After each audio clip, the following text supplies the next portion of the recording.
প্রিয় মাধ্যমিক এবং উচ্চ মাধ্যমিক 2025-এর ছাত্রছাত্রীদের এই সময়টা অত্যন্ত গুরুত্বপূর্ণ বিষয়, নিজের জীবনকে সম্পূর্ণ পাল্টে ফেলার সময়। তো অবশ্যই তোমরা জানো, আমার যারা ছাত্রছাত্রী আছো, দীর্ঘদিন ধরে আমার কাছে বহু ছাত্রী বোর্ডে র্যাঙ্ক করাচ্ছে, তোমরা এখন আমার কাছে আস্থা আছে বলে বারবার বলছো যে কিভাবে তোমরা এই টাইমটাকে সেট করবে। যারা মাধ্যমিক পরীক্ষার্থী আছো তাদের জন্য অত্যন্ত সুখবর, তোমাদের জন্য আমি একটা 25শে ডিসেম্বর থেকে 25শে জানুয়ারি পর্যন্ত এক মাস তোমাদের যে বাংলা এক্সপ্রেস কোর্স খুলছি, সেখানে পুরো সিলেবাসটা কিন্তু কভার করা যাবে, যারা কিছু পড়েছো বা পড়নি সবার জন্য। উচ্চ মাধ্যমিক পরীক্ষার্থীর জন্য আসছে খুব তাঁতি সুখবর।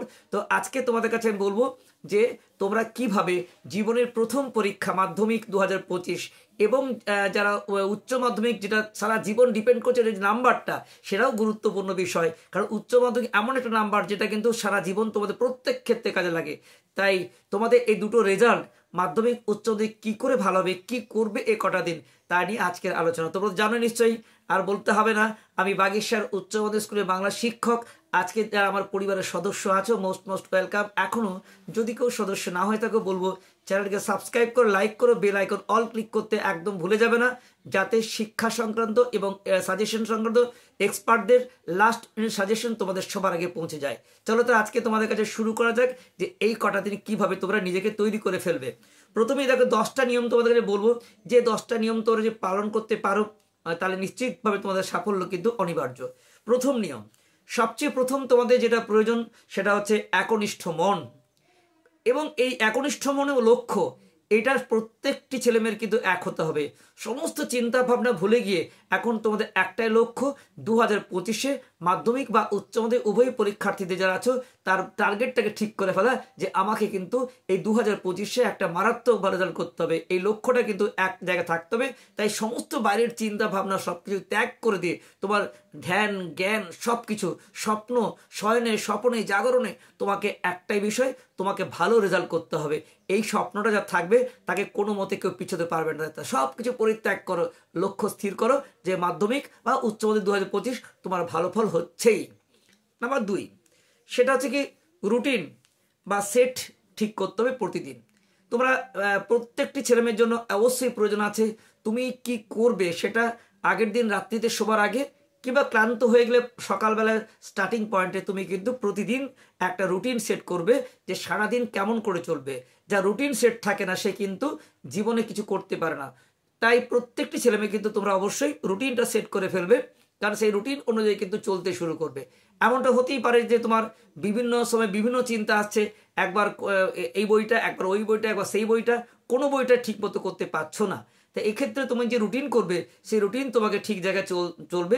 ভালো না লাগলেও কিন্তু সেটাকে ভালো লাগাতে হবে। তাই প্রতিদিন তোমরা মাধ্যমিক বা উচ্চ মাধ্যমিক কোনোভাবেই দুই থেকে তিনটির বেশি বই কিন্তু কোনো মতেই পড়বে না। দুটি হলেই বেস্ট হয়, আর না হলে তোমার যে সমস্যা থাকে 3টি বই পড়তে পারো, সারাদিনের মধ্যে রুটিন করবে।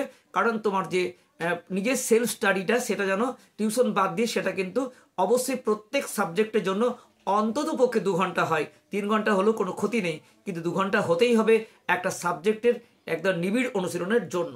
এইভাবে তোমরা প্রত্যেক সাবজেক্টের রুটিন সেট করো। রুটিন সেট করতে না পারলে তুমি কিন্তু কোনো মতে সফল হতে পারবে না। এটা হলো তোমার অবশ্যই 2 নম্বর বিষয়। তারপরে তোমার যে বিষয়টা আছে 3 নম্বর, সেটা হচ্ছে কি যে এখন তোমাকে গুরুত্ব দিতে হবে পিছিয়ে পড়া বিষয়ের উপর। কারণ যেহেতু তুমি টেস্ট পরীক্ষা দিয়েছো, টেস্ট পরীক্ষা থেকে তোমার একটা অভিজ্ঞতা হয়েছে যে আমার এই সাবজেক্টগুলো কিন্তু পিছিয়ে আছে, এগুলো কিন্তু একটু পড়ার প্রয়োজন আছে। তো যে বিষয়টা তোমার মনে হচ্ছে পিছিয়ে আছো সেই বিষয়টা কিন্তু এগিয়ে আনো, কারণ তোমাকে এগিয়ে নিয়ে যেতে হবে। যারা মাধ্যমিক পরীক্ষার্থী আছো তাদের যেমন 7খানা সাবজেক্টই খুব গুরুত্বপূর্ণ। যারা উচ্চ মাধ্যমিক আছো তাদের জন্য বেস্ট অফ 5 কিন্তু অত্যন্ত গুরুত্বপূর্ণ। এই বেস্ট অফ 5-এর মধ্যে কোন কোন বিষয়টা পিছিয়ে আছো সেইগুলো কিন্তু তোমাকে অবশ্যই এগিয়ে আনতে হবে। কারণ পিছিয়ে পড়া সাবজেক্টকে এগিয়ে না আনলে তুমি কিন্তু টোটাল মার্কস তোমার কখনোই বাড়বে না। তাই এই মুহূর্তে পিছিয়ে পড়া সাবজেক্টগুলো তোমাকে অন্তত 1 ঘন্টা করে বেশি দিতে হবে। যেগুলো এগিয়ে আছে যে 3 ঘন্টা হয়, তাহলে ওর 2 ঘন্টা সাধারণ সাবজেক্ট পড়বে, আর পিছিয়ে পড়া সাবজেক্টটা তুমি 3 ঘন্টা পড়বে। 1 ঘন্টা তোমাকে বেশি দিতেই হবে রুটিন সেটে। এই পিছিয়ে পড়া সাবজেক্টে গুরুত্ব দিলে দেবে, সেটা খুব তাড়াতাড়ি তুমি কিন্তু এগিয়ে যাচ্ছ। এই হলো তোমার 3 নম্বর বিষয়। 4 নম্বর কি বিষয়, তোমাকে এখনও যাদের টেস্ট পড়া নেই টেস্টগুলোকে খুঁটিয়ে পড়ো। কারণ অনেক ছোট প্রশ্ন বর্তমানে আছে মাধ্যমিক এবং উচ্চতর উভয় পরীক্ষার ক্ষেত্রেই, যেখানে কিন্তু অবজেক্টিভ প্রশ্ন নিজেকে লিখতে হয়। সেই প্রশ্নগুলো কিন্তু যতই তুমি টেস্ট পেপার করো, যতই তুমি সারা বছরের সালে প্রশ্ন করো, এমন কিছু প্রশ্ন আছে তোমাকে সম্পূর্ণ নিজে লিখতে হবে, আর সম্পূর্ণ নিজে লিখতে হলে তোমাকে তো টেক্সট খুঁটিয়ে পড়তেই হবে। তাই তোমাকে কিন্তু টেক্সট খুঁটিয়ে পড়তে হবে প্রত্যেকটি বিষয়ে।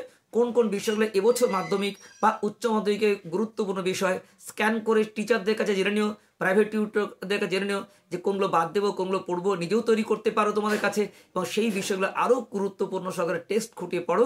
কারণ টেক্সট খুঁটিয়ে না পড়লে তুমি কিন্তু সেই জায়গার উত্তর দিতে পারবে না। আবার টেক্সটে অনেক কিছু আছে যেগুলো সবই পড়তে হয়, বাদ দেওয়া যায় না, সেগুলো কিন্তু ফলো করবে অবশ্যই। তাই টেক্সট খুঁটিয়ে পড়া ছাড়া তোমার সাফল্যের কোনো জায়গা নেই। এই মুহূর্তে তোমরা অবশ্যই টেক্সট খুঁটিয়ে পড়তেই হবে, এটা একটা গুরুত্বপূর্ণ বিষয়। তারপরে তোমাদের যে বিষয়টা আছে সেটা হচ্ছে যে অবশ্যই তোমাকে একটা সাজেশন ঠিক করতে হবে, কারণ কেউ কখনো সমস্ত বিষয় কিন্তু পড়তে পারে না, পড়া সম্ভব নয়। এই জন্য ভালো রেজাল্টের জন্য অবশ্যই তোমাকে সাজেশন ঠিক করতে হবে। আর সাজেশন ঠিক করার জন্য দেবে চারিদিকে প্রচুর রকম সাজেশন যদি তোমার মাথায় ঢুকে যায় তাহলে কিন্তু কোনোটাই তুমি ঠিক করতে পারবে না। তোমাকে নির্দিষ্ট যেখানে দীর্ঘদিন ধরে অভিজ্ঞ শিক্ষকরা তোমাদের সাজেশন দিয়ে আসছেন এবং প্রত্যেক বছরই সফলতা অর্জন করছেন, আমার কাছ থেকে এমন কোনো বছর যেখানে সাবজেক্ট কমন পায় না, পাবেই তোমরা। তাই তোমরা এর সাবজেক্ট এক্সপার্ট টিচারদের যে সাজেশনগুলো আছে সেইগুলোকে তোমরা খুব ভালো করে সুন্দর করে সাজিয়ে তোমার রুটিন মাফিক সেগুলোকে পরপর সলিউশন বা সমাধান করার চেষ্টা করো। কারণ সাজেশন ভিত্তিক টোটাল বইটা কিন্তু পড়তেই হবে, কারণ আমরা জানি অনেক বিষয় আছে যেগুলো গত বছর পড়ে গেছে, সেগুলো যদি এবছর পড়ো সেটা বোকার মতো বা গাধার মতো খাটাবে, এটা খাটতে যাবে না। সেগুলো বাদ দিয়ে বড় প্রশ্নের জন্য অবশ্যই সাজেশন করো, কোন কোন প্রশ্নগুলো তোমার কাছে আছে সেইগুলো কিন্তু পরপর সাজিয়ে পরপর সমাধান করার চেষ্টা করো। অবশ্যই সাজেস্টিভ প্রশ্ন তুমি নিয়ে যদি এগিয়ে যেতে পারো তোমার ব্যর্থতার কোনো জায়গায় নেই। প্রত্যেকটি অধ্যায় ভিত্তিক সাজেশন তৈরি করো এবং সেই অধ্যায়ের সাজেশন কবে কোনটা করবে তার ডেট ওয়াইজ ঠিক করে রাখো, সেই ডেটের মধ্যে দেখবে তোমার ঠিক অবশ্যই শেষ হয়ে যাচ্ছে। তাই তোমাকে সম্ভাব্য তালিকা 2025 তৈরি করতেই হবে, আর সেইখানে তোমার সফলতা অনিবার্য। পরের পয়েন্ট দেখো কি বিষয়, যে সেটা হচ্ছে কি না, এখন তোমার যেটা প্রয়োজন লেখার অভ্যেস, একটা গুরুত্বপূর্ণ বিষয়। আমরা অনেকে ভাবি যে আমি লিখতে গিয়ে আমার সময়টা অনেকটা চলে যাচ্ছে, অনেকখানি না লিখে পড়েই যায়। তো নিশ্চয়ই বুঝতেই পারছো যে তোমার খাতার মূল্যায়নটা কিন্তু লেখার মাধ্যমে। কারণ তুমি যতটাই পড়ো, তুমি যদি নামাতে না পারো তোমার দাম নেই। তার সেই লেখার স্বচ্ছতা, লেখার সাবলীলতা, লেখার সৌন্দর্যতা ফুটে ওঠে তোমার অভ্যেসের মাধ্যমে। স্মুথলি লিখতে পারো তখনই যখন তুমি এই কটা দিন তুমি সুন্দর করে লিখতে পারবে। তাই তুমি যতক্ষণ পড়বে তার অন্তত 1/3% তুমি লেখার টাইম রাখবে। 6 ঘন্টা পড়লে তো তার 2 ঘন্টা লেখার সময় রাখবে। আমি বলবো না যে হাফ হাফ করে দাও, এটা কিন্তু সঠিক কথা নয়, কারণ সবসময় লিখলে পড়বে কখন, কিন্তু 1/3% অর্থাৎ 6 ঘন্টা পড়লে 2 ঘন্টা তুমি লেখার জন্য রাখো। ঘড়ি ধরে প্র্যাকটিস করো, সব ক্ষেত্রে তুমি ঘড়ি ধরে অভ্যেস করো। আর যেটা পরীক্ষায় পাও তার চেয়ে একটু কম সময় রাখো, কারণ পরীক্ষার হলে গিয়ে অনেকটা টেনশন হয়। পরীক্ষার হলে গিয়ে খাতা নিতে হয়, মাধ্যমিক উচ্চ মাধ্যমিক গিয়ে দেখো সেখানে স্যাররা সই করেন, তাতে করে অনেকটা সময় চলে যায়। 3 ঘন্টার সময়কে তুমি 2.5 ঘন্টা বা 2 ঘন্টা 40 মিনিট ভাবো, সেভাবে তোমাকে শেষ করতে হবে। যে কোনো পরীক্ষার ক্ষেত্রে বা কোনো ছোট প্রশ্নের ক্ষেত্রেও তুমি যেটা বিষয় আছে যার ডবল নম্বর বড়োর জন্য নেবে কিন্তু ছোটোর জন্য কম সময় নেবে, এইভাবে তুমি কিন্তু যা নম্বর তার ডবল টাইম নিতেই পারো। তো এইভাবে তুমি নিজেকে সময় নিয়ে পাট পরীক্ষা দাও। পরীক্ষা দিলে তোমার কিন্তু যে ব্যর্থতাগুলো আছে সেগুলো কিন্তু কেটে যাবে অবশ্যই। তাই বলবো যে তোমরা এই কটা দিন পরীক্ষার মাধ্যমে লেখার অভ্যেস করো, আর সেই লেখাগুলো টিচারদের দেখাও যে কিভাবে তার মূল্যায়ন হচ্ছে, নাম্বারটা নিয়ে এসো, স্যাররা নিশ্চয়ই তোমাদের কিন্তু বিষয়টা বলে দেবে। এখন তো তোমাদের কাছে টেস্ট পেপার বেরিয়ে গেছে, মাধ্যমিক উচ্চ মাধ্যমিক এখন 3খানা টেস্ট পেপার তো ঘুরে বেড়াচ্ছে, একটা WBHA, WBTA এবং ABTA, 3টেই কিন্তু মাধ্যমিক এবং উচ্চ উভয়ই বেরিয়ে গেছে। তোমরা এইগুলো প্র্যাকটিস করবে। টেস্ট পেপার করা মানে এমনটা নয় যে ওইখান থেকে সব কমন পেয়ে যাবে। টেস্ট পেপার মানে প্র্যাকটিস, তুমি যেটা পড়েছো সেটা অনুশীলন, নিবিড় অনুশীলন করো টেস্ট পেপার মাধ্যমে। টেস্ট পেপার পেজ ধরে প্র্যাকটিস করে পরীক্ষাও দিতে পারো, টিচারদের দেখাতেও পারো, নাম্বারটাকে নিয়ে দেখতে পাবে। তাই এই মুহূর্তে তোমাকে খুব প্রয়োজন আছে লেখা এবং প্র্যাকটিস, যা টিচারদের মাধ্যমে তুমি কিন্তু তার ভ্যালুয়েশন বা মূল্য পেয়ে যাবে। তো এটা হলো তোমার লেখার অভ্যেস তোমার কাছে গুরুত্বপূর্ণ। তারপরে তোমার কাছে যে বিষয়টা বলবো, তাহলে 8টা পয়েন্ট বললাম, কি কি বললো আবার একটু মনে করে দিচ্ছি। একনিষ্ঠ মন বা লক্ষ্য নিয়ে আগিয়ে যা লক্ষ্য নিয়ে সে অগাধ সমুদ্রে ভেসে যাবে, কখনো স্থির লক্ষ্য আসতে দেবে, কখন যে তোমার সময়টা চলে গেছে খুঁজেই পাবে না। কারণ এমনিতেই বলে শীতের বেলা যেন হামাগুড়ি দিয়ে চলে যায়, তো শীতের বেলা হামাগুড়ি দিয়ে চলে যাবে। তো এইটা তুমি টাইম সেট করে কিভাবে কতক্ষণ পড়বে সেটা নিয়ে এখন আমি আলোচনা করব, যে তোমার সময়টা কিভাবে তুমি বের করবে। এখন সবচেয়ে বিষয় তোমার হচ্ছে টাইম ম্যানেজমেন্ট করবে কিভাবে, সময় কিভাবে রুটিন করবে। দেখো এখন তোমার যে শীতকাল মানে কিন্তু তোমার এমন একটা সময়, এইটা কিন্তু পড়ার বাইরের বিষয়, এটা তোমার কিন্তু অবশ্যই ম্যানেজ করতে হবে। কারণ শীতকাল এমন সময় যে একটা বুড়ো শীত চলে আসে, যে আমি ওই চাদর ঢাকা দিয়ে লেপের তলায় পা ঢুকিয়ে, এটা কিন্তু একদম পড়বে না। লেপের ঢাকার চাদর এগুলো যদি ইউজ করো, তোমাকে কিন্তু শেষ করে দেবে, ঘুম ক্লান্ত করবে। তাই তোমাকে এমন ফিটনেস, দুটো প্যান্ট, দুটো জামা, মোজা পরো, ফিটনেস ভাবে সুন্দর করে থাকার চেষ্টা করো, স্বচ্ছন্দে পড়াশোনা করো, দেখবে তোমার কিন্তু পড়াশোনার এনার্জি বেড়ে গেছে। কখনোই নরম জায়গাতে বিছানায় বালিশ নিয়ে পড়াশোনা করবে না, চেয়ার টেবিলে বসে পড়ো, দেখবে তোমার লেখার স্পিড অনেকটা বাড়ছে, লেখার এনার্জি বাড়ছে। আর শীতকাল এমনিতেই তোমাদের দেখবে একটুক্ষণ অন্তর রোদে দাঁড়াবে, ভিটামিন ডি সঞ্চিত হলে দেহে একটা আলাদা এনার্জি তৈরি করে। এটা কিন্তু অবশ্যই শীতকালের ক্ষেত্রে গুরুত্বপূর্ণ বিষয়, তাই এটা কিন্তু পড়াশোনার বাইরে বিষয়। তাই তোমাদের অবশ্যই এখন কিন্তু শীতকালে বুড়ো শীতে আক্রান্ত না হয়ে, শীতকাল এমন একটা সময় যা কিন্তু অনেকটা কাজ করতে পারো। আর অবশ্যই মিনিমাম তোমার কিন্তু 6 ঘন্টা বিশ্রাম নিতেই হবে, যা শরীর পারমিট করে না। 7 ঘন্টা 8 ঘন্টা হলেও ক্ষতি নেই, তাহলে তুমি কিন্তু এনার্জিটা আরো বহু পরিমাণে বাড়বে। যদি 6 ঘন্টা তুমি দিন রাত্রিতে বিশ্রাম না, তুমি অনেক পড়ার সময়, সেই সময়টাকে সঠিকভাবে ব্যবহার করার চেষ্টা করো, তাহলে দেখবে তুমি কিন্তু সফলতা পাচ্ছ। আর অবশ্যই তোমার কিন্তু যেটা করতে হবে সেটা কিন্তু এর বাইরের বিষয়, সেটা জলটা ঠিক করে খেতে হবে। খাবার ক্ষেত্রে বললো, এটা পড়াশোনার বাইরের বিষয়, যে অন্তত জলটা ঠিক করে খাও। শীতে অনেক সময় জলের ঘাটতি হয়, আমরা জল খেতে চাই না। গরমে যেমন জল তেষ্টা পাই, শীতে তেষ্টা কম পাই, কিন্তু তুমি জল জোর করে খাবে। জল খেলে তোমার পড়ার এনার্জি বাড়বে। ফাস্টফুড জাতীয় খাবার তুমি কিন্তু অবশ্যই দূরে থেকো, ফাস্টফুড খাবার তোমার কিন্তু এনার্জি কমিয়ে দেবে। তো চিনি জাতীয় খাদ্য তুমি বা অবশ্যই তেল জাতীয় খাদ্যগুলোকে বর্জন করে, হ্যাঁ, পুষ্টিসম্মত খাদ্য বেশি খাবে, তোমার কিন্তু দেখবে এনার্জি। শাকসবজি, ফল এগুলো বেশি খাবে একটু, তাহলে দেখবে তোমার পড়ার এনার্জি বহুগুণ বেড়ে যাচ্ছে। এই তাই খাদ্যের একটা বিষয়। আর অবশ্যই একটু এক্সারসাইজ করতে হবে, সেই হাঁটা চলাটা অন্তত রৌদ্রে হলেই ভালো হয়। তোমাকে বলবো না ভোরবেলা উঠে তুমি হাঁটতে যাও, না, শীতের রৌদ্রে তুমি ভোরে উঠে নিশ্চয়ই এই সময় নষ্ট করার প্রয়োজন নেই। মর্নিং ওয়াক তোমাদের জন্য এখন কিন্তু নয়। এখন তোমাদের একবার রৌদ্র যখন উঠবে, একবার রৌদ্রে সকালবেলা রোদে একটু ঘুরে এসো, তাতে তোমার কিন্তু এনার্জি বাড়বে। এর কারণ এই মর্নিং ওয়াকটা এগুলো হচ্ছে অবসর বুড়োদের লোকেদের, তোমাদের জন্য নয়। তোমরা কিন্তু অবশ্যই নিশ্চিতভাবে পড়াশোনার যে রুটিনটা আছে সেটাই সেটিং করে নেবে, এটা কিন্তু তোমার খুব প্রয়োজন আছে। আর তোমাদের ক্ষেত্রে যে সবচেয়ে বড় বিষয়, সেটা কিন্তু আমি বলবো, জানি না তোমাদের কার কি আঘাত লাগবে, এটা বলেই দিচ্ছি, সেটা কিন্তু আঘাত নিও না, সেটা গুরুত্বপূর্ণ বিষয়। সেটা হচ্ছে এই মুহূর্তে কেউ যেটা বলতে চলেছে সেটা হচ্ছে বেস্ট ফ্রেন্ড বা গার্লফ্রেন্ড বা বয় কেউ রাখবে না। কারণ এই বন্ধুত্ব রাখা, আমার গার্লফ্রেন্ড আছে কি বয় আছে, এগুলো কিন্তু এই মুহূর্তে ত্যাগ করো। আমি বলছি না ছেড়ে দাও, এটা আমি কখন বললেই তোমরা শুনে নেবে এমনটাও নয়, কিন্তু এই মুহূর্তে ত্যাগ করতে হবে। এই মুহূর্তে যদি ত্যাগ না করতে পারো, মাথার মধ্যে তার চিন্তা ভাবনায় ঘুরে আসে, তুমি কিন্তু শেষ হয়ে যাবে। তাই তাকে বলো যে এই মুহূর্তে আমার ছুটি, আমার জীবনে এই মুহূর্তে আমাকে বড় হতে হবে। এই বড় হওয়ার জন্য তোমার কিন্তু এই মুহূর্তে যেটা ছাড়তে হবে, প্রিয় বন্ধু ও বান্ধবীদের ত্যাগ করতে হবে, তাদের চিন্তা ভাবনা আলোচনা সব ত্যাগ করে দাও, তাদেরকে এখন তুলে রেখে দাও। তোমাদের কিন্তু পরবর্তী অনেক সময় পাবে তার সঙ্গে কথা বলা, গল্প করা, আরও সোশ্যাল মিডিয়ায় মেশা।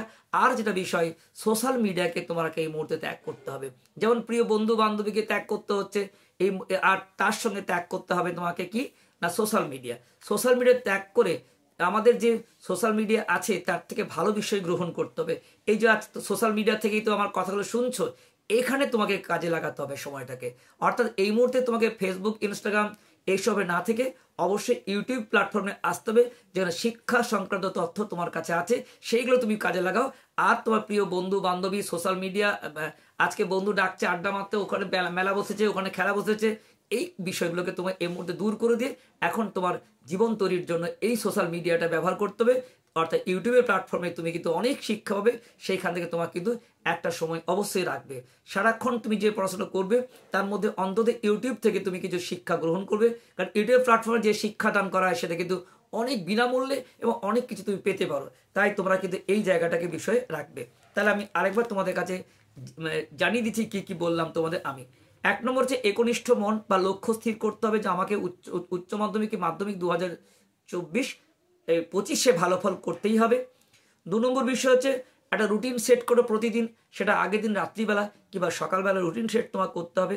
নাম্বার 3, পিছিয়ে পড়া বিষয়টাকে গুরুত্ব বেশি দাও, অন্যান্য বিষয় হচ্ছে পিছিয়ে পড়া বিষয়টা 1 ঘন্টা বেশি দেবে। নাম্বার 4, টেক্সট বিষয়কে খুঁটিয়ে পড়ো। টেক্সট বিষয়টা খুঁটিয়ে না পড়লে তুমি কিন্তু কখনোই সফলতা অর্জন করতে পারবে না। নাম্বার 5 হচ্ছে কি সাজেশন। এই মুহূর্তে তোমাকে কিন্তু অবশ্যই যেহেতু ফাইনাল পরীক্ষা দিয়ে এগিয়ে চলেছ, তোমাকে সম্ভাব্য তালিকা বড় প্রশ্ন তৈরি করতে হবে, কারণ কেউ কখনো সব প্রশ্ন করতে পারে না। সব প্রশ্ন করলে সে আর পরীক্ষা ভালো হতে পারে না। অবজেক্টিভগুলো সব পড়তে পারো, কিন্তু তুমি অবশ্যই বড় প্রশ্নের জন্য সাজেশন তৈরি করো, এবং অবশ্যই আমাদের এই চ্যানেল থেকে তোমাদের সাজেশন পরপর দেওয়া হয় এবং তোমরা এগুলো কিন্তু ফলো করতে পারো, অবশ্যই পরীক্ষায় কমন পাবে।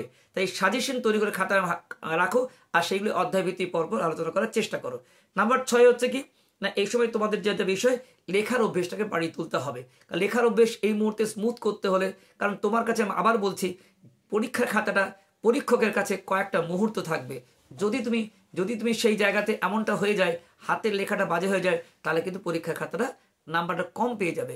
এই জন্য তোমার কাছে ঝাঁ চকচকা বিষয়, দুটো পেন ইউজ করতে হবে, অভ্যেস করো বাড়িতে, একটা ব্ল্যাক একটা ব্লু পেনে লেখো, বল পেনে তুমি পয়েন্ট করো। এইভাবে তুমি যদি পরপর খাতাটা সৌন্দর্যময় তৈরি করতে পারো, তাহলে তোমার কিন্তু মানে হেরে যাওয়ার কোনো জায়গা নেই, বরং পুরোটাই রয়েছে জিতে যাওয়ার সম্ভাবনা। তাই লেখার অভ্যেস এখন থেকে তৈরি করো দুটো পেন নিয়ে। এবং নাম্বার 7 কি বললাম, নাম্বার 7 হচ্ছে তোমাকে এই মুহূর্তে যেটা বিষয় সেটা হচ্ছে যে তোমাকে রিভাইজ একটা জায়গা তৈরি করতে হবে। রিভাইজ মানে কি, তোমাকে শুধু পড়লেই হবে না, কারণ আমাদের মানুষের ধর্মই হচ্ছে কি পড়া এবং ভোলা।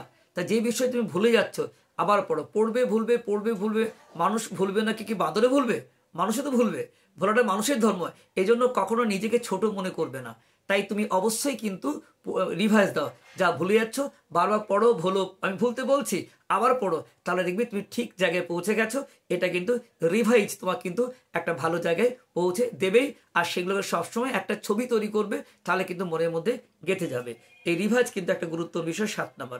8 নম্বর তোমায় বলেছি যে অবশ্যই তোমাকে এই মুহূর্তে কিছু ত্যাগ করতে হবে। সেগুলো আমরা বলেছি যে সোশ্যাল মিডিয়ার যে বিষয়গুলো আছে, বন্ধু বান্ধবী, এগুলো ত্যাগ করতে হবে। আর কারণ এগুলো রাখলে তোমার কিন্তু চলবে না। 9 নম্বর বলেছি খাবার ব্যাপারে সচেতন হতে হবে, কারণ তুমি যদি জল বেশি করে না খাও, তুমি যদি খাবার যদি ফাস্টফুড খাও, চিনি খাও, তোমার কিন্তু এনার্জি কমে যাবে। আর নাম্বার 10, বিশ্রাম নেওয়াটা তোমাদের ক্ষেত্রে খুব প্রয়োজন আছে। যখন ডিপলি ঘুমাবে আর এবং সেটা কিন্তু অবশ্যই যেন 6 ঘন্টা মিনিমাম হয়ে থাকে, যার শরীর যেমন হবে। আর বাকি সময়টাকে আর তোমার বিশ্রামের সাথে সাথে তোমাকে কিন্তু হাঁটা চলা রৌদ্রে করতে হবে। এই কটা নিয়ম মানলে তোমার সাফল্য যে অনিবার্য, সে বিষয়ে কোনো সন্দেহ নেই। আর যাবার আগে একটাই কথা বলে যাও, কোনো জায়গাতে নিজেকে বড় করার চেষ্টা করো না। এই মুহূর্তে নিজেকে ছোট করো। সবার আগে আমি সব পারি সব বলি এটা বলে কিন্তু পরীক্ষায় বন্ধুরা তোমাকে সাহায্য করবে, হিংসে করবে। তাই বন্ধুর পাল্লাই কখনো পড়বে না। এই মুহূর্তে তুমি নিজেকে ভাবো আমি কিছুই জানি না, ভেতরে তৈরি হয়ে যাও, তাহলে দেখবে তোমার সাফল্য অনিবার্য। ঠিক আছে, এই কটি কথা বলছি। আর শেষ কথা বলছি, যারা মাধ্যমিক পরীক্ষার্থী যারা আছে, এই মুহূর্তে আমাদের একটা সম্পূর্ণ বিনামূল্যে তোমাদের কাছে যে বেঙ্গলি এক্সপ্রেস পুরো সিলেবাস তৈরি হচ্ছে 25শে ডিসেম্বর থেকে 25শে জানুয়ারি। এই সময়টা তোমরা কিন্তু যদি অন্তর্ভুক্ত হতে চাও, আমাদের যে টেলিগ্রাম চ্যানেল আছে t.me/baghish-education লিঙ্ক করে সদস্য হয়ে যাও। 1 ঘন্টা গ্রামার বাংলা এবং 1 ঘন্টা টেক্সট খুঁটিয়ে পড়ানো হবে, 2টো করে ক্লাস হবে। তোমরা অবশ্যই মাধ্যমিকের পুরো সিলেবাসটা শেষ মুহূর্তে তৈরি তোমাদের হাতের মুঠোয় চলে যাচ্ছে। তাই তোমরা যারা আমার সদস্য আছো তারা অবশ্যই এখানে ঢুকে যাও। কোথায়? আমার যে টেলিগ্রাম চ্যানেল আছে t.me/baghish-education, এটা ডেসক্রিপশন বক্সে আছে, লিঙ্ক করে ঢুকে যাও। এখানে নোট, সাজেশন, গাইড সব কিন্তু পেয়ে যাবে। তো এত বছর ধরে যেভাবে আমাদের এই চ্যানেল তোমাদের সাহায্য করছে, এবারও 2025 তার চেয়ে বেশি পরিমাণ দেবে, এটুকু বলতে পারি। সকলের সফলতা আর উচ্চমাধ্যমিকের জন্য কিন্তু আসছে, তোমরা মন খারাপ করবে না। শুধু কমেন্টে জানিও তোমাদের কার কি সমস্যা হচ্ছে। তো এই ছিল আজকের বিষয়। তোমরা সকলে ভালো থেকো। 2025 মাধ্যমিক এবং উচ্চ মাধ্যমিক দুটো ক্ষেত্রেই বলবো, পরীক্ষা ফাটিয়ে দিও, দারুণ পরীক্ষা দিও, জীবনে একটা রিমার্ক তৈরি করো। সকলের সাফল্য কামনা করি। Best of luck.